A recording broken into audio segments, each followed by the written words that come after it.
Hey guys, welcome back to the Subconscious CEO podcast. I am Jackie Adams, your host. Thank you so much for being here. This is going to be a short little episode. And first, I wanted to make a few announcements. Really, it's just one announcement, but I was just accepted to be a speaker at the Heartland Hypnosis Conference in St. Louis, Missouri in April. Yay! I am so excited. I have actually never been to St. Louis and I've never been to this conference before, but I have heard amazing things about it. I am going to be speaking on how to repurpose social media content in order to get clients online.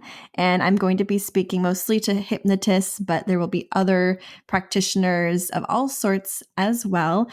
I'm also going to be speaking at HypnoThoughts in Las Vegas in July, and I am stoked about that because I have been to HypnoThoughts and it is the largest hypnosis conference in the world. It was completely life-changing for me last year when I went, and I cannot wait to go.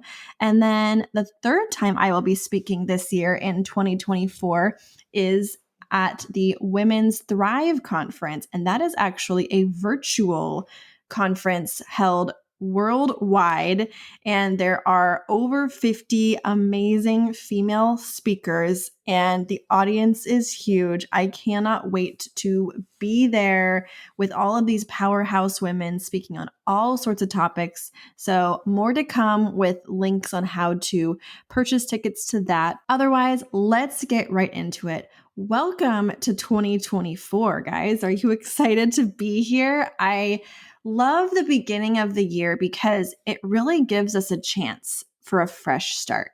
And I know some people think, you can have a fresh start whenever you want. However, there is something new about the energy of a new year, starting fresh, creating goals that are measurable so that when you get to the end of the year, you can say, hey, I accomplished that, or I didn't accomplish that, or this year got away from me and it went in a totally different direction than I ever could have imagined. Has anyone had one of those years? Because I know I have.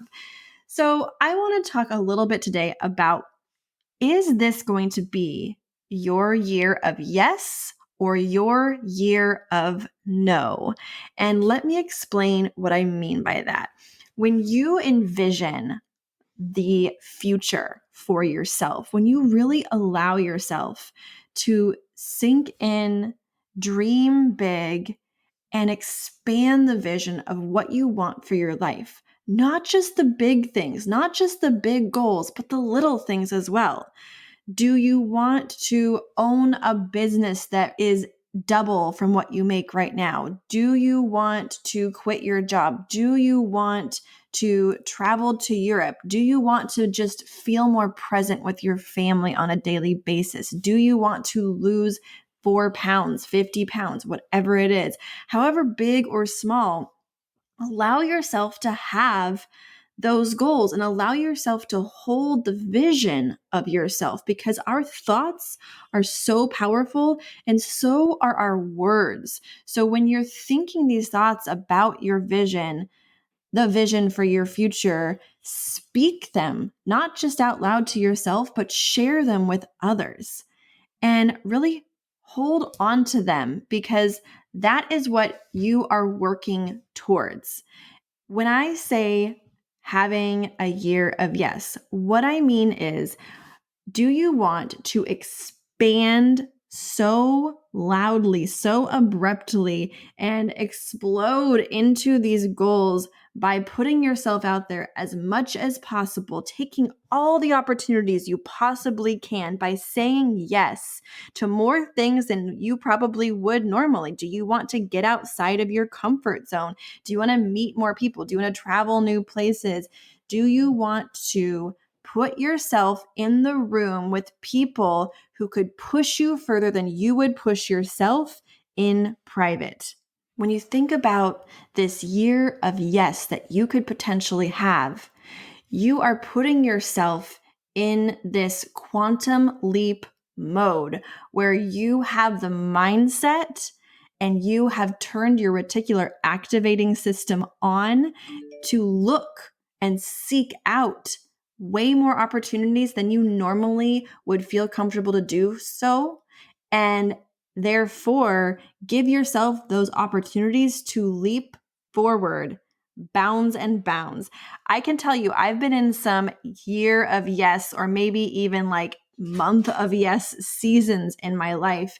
And they've been amazing. I have put myself out there. I have really gotten outside my comfort zone. I mean, think about these opportunities that I have really sought out this year, because every time that I have been accepted to speak somewhere, it's not because they invited me to speak. It's because I sought these places out. I networked with people I normally wouldn't have met because my goals have brought me into rooms virtually and physically that I had never been to before. And I asked the questions, and people directed me towards these places and made these suggestions. And then I went online, I applied to be a speaker, I got accepted, and now I am having a personal year of yes, because I am saying yes to these opportunities. I am expanding the vision daily of what I want, reminding myself what I want, why I want it,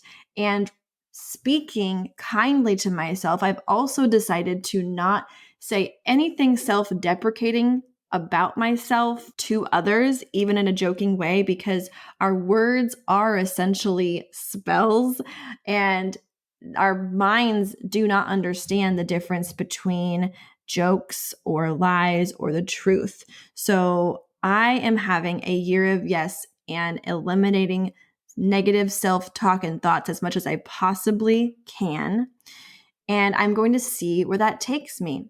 However, I'm sure some of you have had those years of yeses, and they have been absolutely exhausting. For example, I was having a season of yes, I will say, I'll just call it, last year. And then all of a sudden, the weight of everything came down on me, my responsibilities, my family, work, everything around me was just way too much. And I became so overwhelmed that I had to stop. And it was like I entered this season of no. I call it a season of no because it was temporary. And when I say season of no, what I'm talking about is creating more boundaries, having more time for myself, being more present in each moment. You can still be present in your moments when you're in your season of yes or your year of yes. However, when you're in your year of no, maybe this is for you if you feel like you have gone a million miles a minute and you don't want to be pushing, you don't want to be hustling, you don't want to feel like you're on this endless treadmill. And not that you have to feel that way in your year of yes, you can do it very intentionally. However, in your year of no, if you have the intention of, hey, I have this goal. I know where I'm going. However, I have been working too hard. It's made me lose sight of my vision. It's made me become a little resentful toward my goal. It's made me lose the passion for what I'm really doing this for. And I need to back off and really focus on what's more important in life. And that is being present, being here, saying no to opportunities, saying no to events, saying no to people who want me to speak on their podcast or yada, yada, yada, whatever it is. Your year of no could be the most powerful year of your life. And then when you end this year, maybe you will be closer to your goal just because you were able to create and keep such strong boundaries. So there are massive benefits to both the year of yes, the year of no, and maybe you will go through seasons of yes and seasons of no, because we are all cyclical beings. We cannot be expected or expect of ourselves to be on this exponentiary line where we're constantly going up, up, up, up. It's going to be cyclical. It's going to be seasonal. We are going to have seasons of growth, seasons of stagnation, maybe even seasons of decline. However, each of those seasons, we are going to get what we need. we are going to overall get closer to our ultimate goal and reach these mini milestones along the way if we can be true to ourselves, if we can listen to our hearts, if we can stay aligned with the vision that we are holding on to, and realize that all that we have is our present moment, and take full advantage of every single present moment there is. That does not mean be 100% productive in every single moment. That is a message that I need to tell my younger self, because I truly used to feel like every single moment of my life, I better be productive or sleeping. And that is not what has been in my greatest and highest good. What is in my greatest and highest good, and I'm guessing yours too, is to be as productive as possible. And when you're ready for your season of rest, whether that's a week out of the month, a month out of the year, a day out of the week, or an hour out of the day, that rest, that time for yourself, that relaxation, that ability to ground yourself and center yourself, however it may be that's best for you, whether it's clearing your chakras, doing a meditation, self-hypnosis, or hiring someone to do something like that for you, taking a bath, whatever it is, allow yourself that time to relax. Allow yourself that time to rest and be.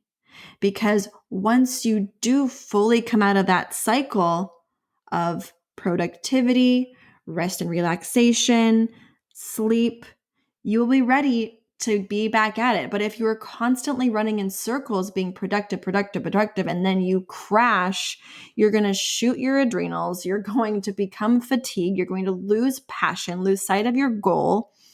So maybe there is a better way. Maybe there is an intention for you to have a season of yes, but when you feel like you're starting to lose the passion, it's time to enter your season of no. There's no rule to this. It's just a great way to understand the framework of what you're doing and what you're working towards and how you want to work towards it. So I hope that was helpful, and I would love to know. Just share with me. Are you entering a season of yes or no? What year is this? What is 2024 bringing for you? Which season are you in? I personally am starting out as my season of yes until I feel like I need to enter a season of no, because I went through a season of no in December. You'll notice I only published one podcast episode, and that is something that I had committed to myself not to do. However, my body needed it, my mental health needed it, and I really needed to be present with my family in the holiday season, and I don't regret that. So now I am back at it, ready for my season of yes, and I can't wait to see what 2024 brings. I have so much optimism, so much faith, so much hope, and I want to see the same for you. So share with me what you plan on entering 2024 in, and what is going to be your threshold to switch over from either yes to no or no to yes. Thank you so much for being here. I appreciate you all. I love you all. If anybody is interested in a one-on-one session with either Reiki or hypnosis or an integrative session, I am so happy to help you with that. I have recently not only improved my skills, but have been going through so much training and have made some absolutely amazing, beautiful results in myself and others. And I can't wait to share. So if you're at all interested, please let me know, reach out to me, and have a wonderful rest of your week.